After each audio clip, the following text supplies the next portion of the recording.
All right, team, the next Muay Thai fundamental we're gonna work on today is body strikes. So body strikes folds in a lot of the strikes that we learned how to throw up with our, as we're standing up, our 1s and 2s and our 3s, as well as getting into some of the hooks that we worked on as well. So make sure you don't move on to body shots until you've mastered those. So what a body shot is basically you're coming down and you're trying to hit your opponent in the rib cage, maybe the liver, the gallbladder, something down there, so you can cause a little bit of internal damage so you can weaken them and get closer to winning your fight. So as you come into a body shot, you gotta remember you're gonna be pretty close to your opponent. So you're gonna keep those hands up as much as possible. So if we're gonna go for a left body shot or kind of like a left hook, we're gonna come down. I'm gonna come down slightly. So if you notice, if you look at my legs, I'm not actually crouching down, but I'm just slightly coming down. So what I'm actually doing too is I'm spring loading. So as I twist my body this way, I have counter rotation that wants to release. I'm gonna use that for the punch. So I come down and then release that punch.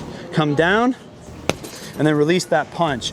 As you see, my foot and my hip are turning to generate power through my lower body, just as I do on my hook. Why it's very important not to move on to this until you've mastered a hook.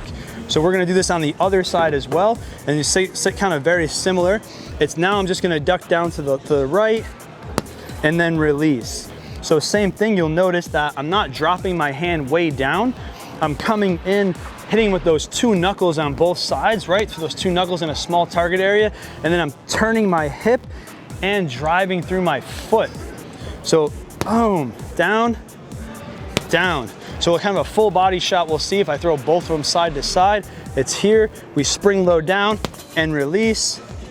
Here, spring load down and release. Spring load down, release, spring load down and release. Make sure you're hitting with those 2 knuckles, team, for the most effective power punch. Don't drop your hands too much. You don't want to telegraph the punch or leave yourself open for strikes. And make sure you're rotating at the hips and the feet as you throw these body shots.